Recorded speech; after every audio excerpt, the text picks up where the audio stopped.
కాసేపట్లో సినీ నటుడు Allu Arjun regular bail petition పై నాంపల్లి కోర్టు తీర్పు ఇవ్వబోతోంది. ఈ పిటిషన్ పై ఇప్పటికే వాదనలు ముఖ్యంగా ఇవాళ నాంపల్లి కోర్టు తీర్పు వెల్లడించబోతోంది. దీంతో ఏం తీర్పు రాబోతోందోనని అల్లు అర్జున్ అభిమానుల్లో ఉత్కంఠ నెలకొంది.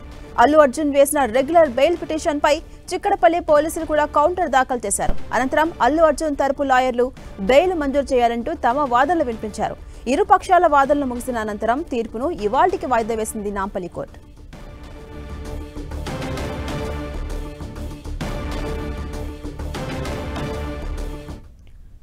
ఇక అప్డేట్స్ మా ప్రతినిధి సునీల్ అందిస్తారు. సునీల్, మరి కాసేపట్లో Allu Arjun regular bail petition పై తీర్పు ఇవ్వబోతోంది నాంపల్లి కోర్టు.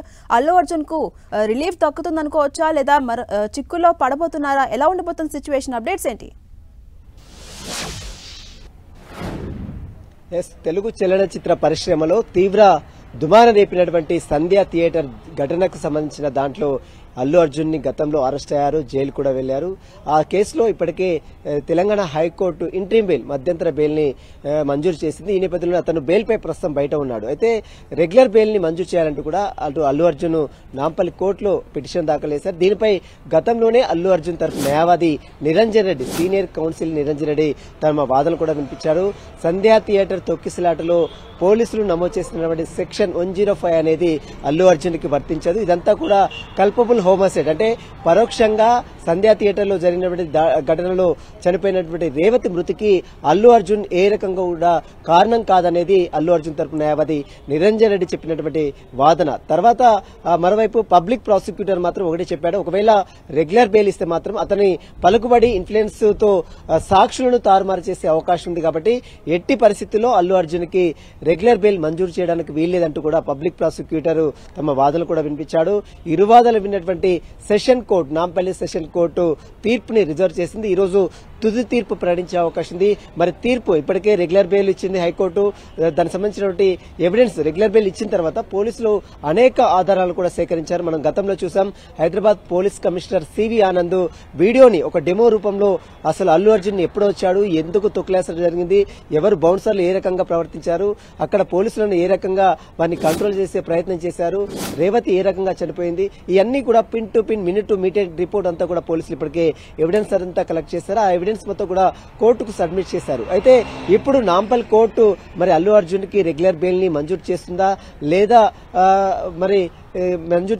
అనేది కూడా మరి కాసేపు, అంటే మధ్యాహ్నం 12 గంటల ప్రాంతంలో కావచ్చు, లేదా ఒకవేళ ఇస్తే మధ్యాహ్నం లోపే వస్తుంది 12 గంటల లోపే, లేదా ఒకవేళ ఆలస్యం అయితే మాత్రం సాయంత్రం 4 గంటల వరకు ఈ బెయిల్ పిటిషన్ పై తుది తీర్పు కూడా ప్రకటించే అవకాశం ఉంది. ఈ రోజు తీర్పు ఏ రకంగా వస్తుందనే మాత్రం సినీ ఇండస్ట్రీలతో పాటు రాజకీయంగా తీవ్ర ఆసక్తి అయితే నెలకొందని చెప్పవచ్చు. జాన్సీరామ్. అలాగే సునీల్, అంటే ఈ ఘటనలో అటు పోలీసుల వెర్షన్ ఎలా ఉంది? ప్రధానంగా పోలీసులు ఒకటే చెప్తున్నారు, అసలు అల్లు అర్జున్ రావద్దని తాము ఇంటిమేషన్ చేసినప్పుడు కూడా అల్లు అర్జున్ కి ఆ సమాచారం అనేది ఆ థియేటర్ యాజమాన్యం ఇవ్వలేకపోవడం, అదంతా వాళ్ళు చూసుకోవాల్సినటువంటి పని ఉంటుంది. కాబట్టి సంధ్యా థియేటర్ కి రావద్దని చెప్పినా కూడా అల్లు అర్జున్ వచ్చిండు.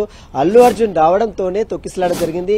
అల్లు అర్జున్ రావడంతోనే రేవతి అనే మహిళ చనిపోయింది.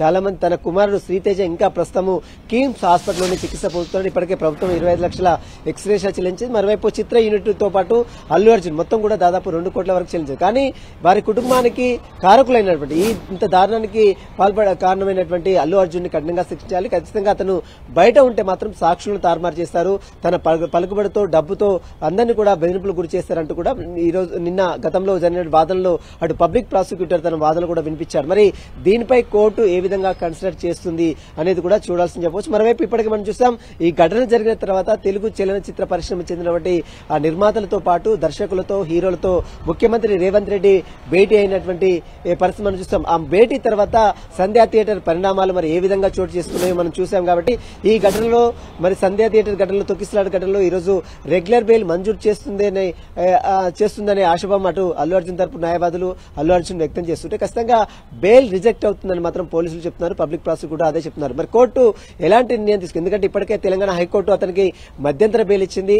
ఆ మధ్యంతర బెయిల్ మీదే 4 వారాల పాటు మధ్యంతర బెయిల్ ఇచ్చింది. జనవరి 10 తేదీ వరకు అంటే మరొక 4 రోజుల్లో 6 రోజుల్లో ఈ బెయిల్ పిటిషన్ కూడా అతనికి కంప్లీట్ అవుతుంది కాబట్టి ఆ రెగ్యులర్ బెయిల్ మరి ఇవ్వకపోతే మాత్రం ఒకవేళ ఇంట్రీమ్ బెయిల్ రద్దయితే మాత్రం మళ్ళీ అతన్ని అదుపులో తీసుకునే అవకాశాలు ఎక్కువగా ఉన్నాయి కాబట్టి మరి చూడాలి ఈ కేసులో Nampally court regular bail petition మరి మంజూరు చేస్తుందా లేకపోతే ఆ బెయిల్ ఒకవేళ నాంపల్లి కోర్టు రిజెక్ట్ చేస్తే మాత్రం వెంటనే హైకోర్టుకు వెళ్లే ఆలోచనలు కూడా అటు న్యాయవాదులు కూడా సమాచారం తెలిసింది. హైకోర్టులో సైతము పబ్లిక్ ప్రాసిక్యూటర్ కూడా తన వాదనలు కూడా సుదీర్ఘంగా వినిపించే అవకాశం ఉందని చెప్తున్నారు. మరి చూడాలి ఈ ఘటనలో రేవతి కుటుంబానికి గల కారకులైనటువంటి అల్లు అర్జున్ కి సంబంధించిన దాంట్లో కోర్టు ఎలాంటి నిర్ణయం తీసుకుంటుంది మాత్రం అటు రాజకీయంగా సినీ ఇండస్ట్రీలో ఒక హాట్ టాపిక్ గా మారిందని చెప్పవచ్చు. Jhansi Rani. Right, thank you Sunil.